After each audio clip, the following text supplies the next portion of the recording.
오늘 에스라 마지막 장 10장입니다. 바벨론에서 포로 생활을 하던 이스라엘을 하나님께서 전적인 은혜로 포로에서 귀환시킵니다. 이 70년의 포로 생활을 통해 이스라엘 백성들은 자기들이 저지른 죄악의 역사를 돌아보게 되었고, 잊어버렸던 하나님의 말씀도 기억하고 묵상하며 하나님이 회복시키는 때를 기다릴 수 있었습니다.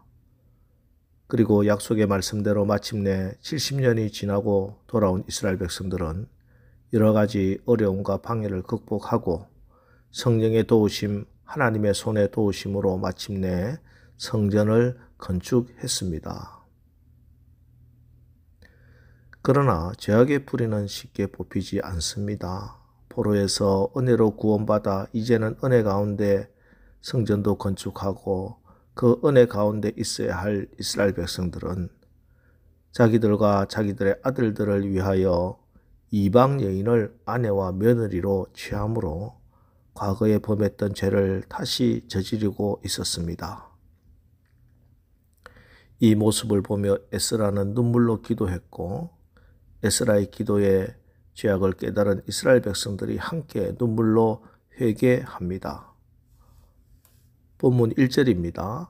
에스라가 하나님의 성전 앞에 엎드려 울며 기도하여 죄를 자복할 때 많은 백성이 크게 통곡하며 이스라엘 중에서 백성의 남녀와 어린아이의 큰 무리가 그 앞에 모인지라. 그리고 이렇게 눈물로 기도한 것으로만 멈추지 않고 죄악을 수습하고 다시 말씀으로 돌아가자 하는 거룩한 움직임이 온 회중들 사이에 급격하게 일어나기 시작했습니다. 2절로 4절 말씀입니다. 엘람 자손 중 여히엘의 아들 스가냐가 에스라에게 이르되, 우리가 우리 하나님께 범죄하여 이 땅 이방 여자를 맞이하여 아내로 삼았으나 이스라엘에게 아직도 소망이 있나니 곧 내 주의 교훈을 따르며 우리 하나님의 명령을 떨며 준행하는 자의 가르침을 따라 이 모든 아내와 그들의 소생을 다 내보내기로 우리 하나님과 언약을 세우고 율법대로 행할 것이라. 이는 당신이 주장할 일이니 일어나소서, 우리가 도우리니 힘써 행하소서 하니라. 이방 여인과의 관계를 과감하게 끊어버리겠습니다. 결단하며 에스라 선지자에게 힘을 보탭니다. 자, 그런데 생각해 보면은 이 결혼한 관계를 끊어낸다 하는 거 말처럼 쉬운 일 아니죠. 앞으로 그렇게 하지 않겠다 하는 것이 아니라 이미 결혼도 했고 아이도 낳은 상황에서 가정을 깨고 이방 여인 아내들, 아이들 다 되돌려 보내겠다. 참 인간적으로 도리가 아닙니다. 그러나 이 아픔을 그들은 결단하고 실행합니다. 물론 그렇다고 이 말씀을 그리스도 안에서 육신적인 혈통의 장벽이 완전히 무너진 지금 이 신약에 와서도 문자적으로 그대로 가정공동체 파괴하는 것으로 적용하는 것은 옳지 않지요. 자, 그보다는 오늘 말씀에서 우리가 깨달아야 하는 것은 이 죄라고 하는 것이 얼마나 파괴적인 영향력이 큰지를 깨달아야 하겠습니다.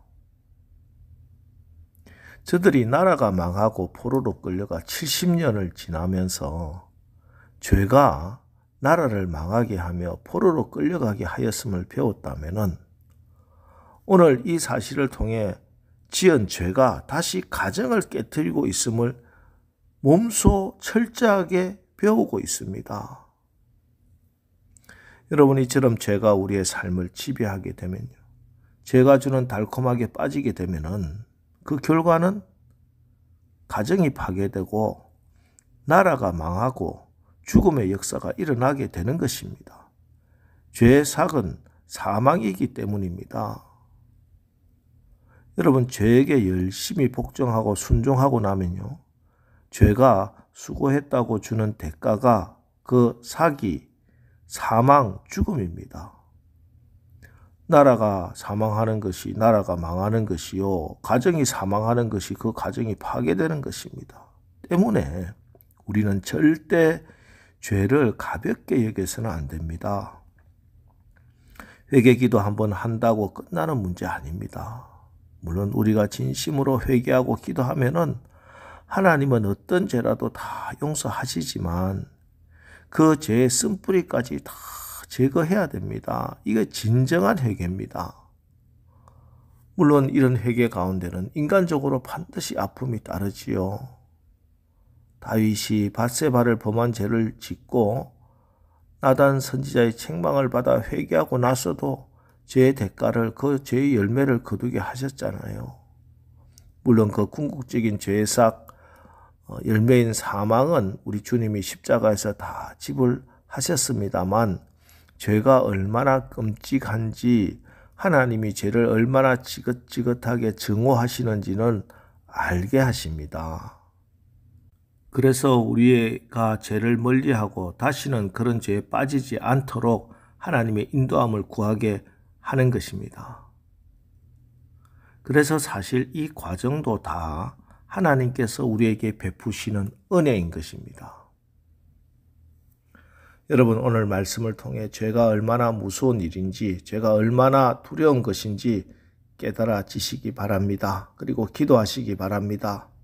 하나님, 우리가 오늘 하루를 살아가면서 죄에 매이지 않고 하나님께 매인 인생 살기를 원합니다. 성령께서 우리를 끊임없이 지배하여 주옵소서. 이렇게 기도하고 응답받아서 죄를 이기게 하시는 성령의 능력으로 오늘 하루 승리의 날을 사시기를 주님의 이름으로 축원합니다. 그리고 오늘 말씀을 통해 참된 회개가 무엇인가 생각해 볼 수 있습니다. 참된 회개는 눈물 몇 방울 흘리는 것 아닙니다. 후회하는 것 아닙니다.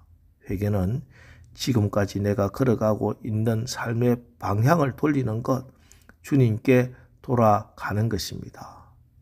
에레미야 선지자처럼 여호와여 우리를 주께로 돌이키소서, 그리하시면 우리가 주께로 돌아가겠사오니 우리의 날들을 다시 새롭게 하사 애적 같게 하옵소서 기도하고 정말 주님께 돌아가는 것입니다.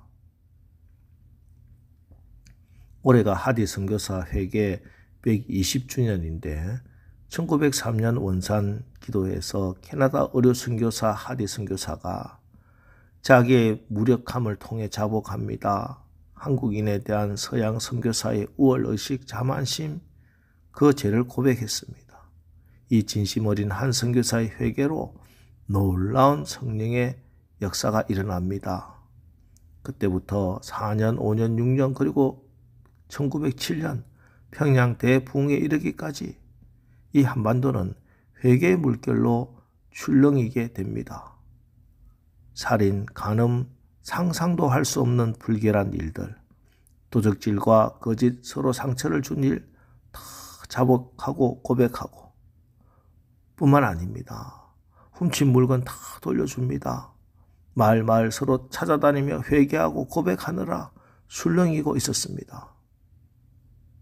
어떤 이는 내가 부정직하게 장사하여 모은 돈 다 나누어 주었습니다. 심지어 어떤 여신도는 청일전쟁 때 아기를 얻고 도망하다가 너무 무거워서 아기의 머리를 나무에 부딪혀 죽이고 혼자 달아났던 그 참혹한 일을 자백했습니다. 1907년 집회에 참석한 신자들에 의해 인간으로 범할 수 있는 가능성이 있는 죄는 모두 고백되었다 하고 당시 선교 보고서는 기록하고 있습니다. 사람의 체면도 국법에 의해서 처벌받는다 하는 것, 심지어 죽임을 당한다 하더라도 문제가 되지 않았어요. 오직 자기들이 배반했던 예수 그리스도를 향해서 주여 나를 버리지 마옵소서 울부짖을 뿐이었습니다. 오직 하나님의 용서함을 받는 것만이 그들의 유일한 소원이었습니다. 이렇게 진정으로 회개한 사람들이 일제 36년 해방 후 공산당 앞에서 순교의 제단의 제물이 될 수 있었던 겁니다. 오늘 에스라를 마치면서 우리가 회개하기를 원합니다. 돌이키기 원합니다.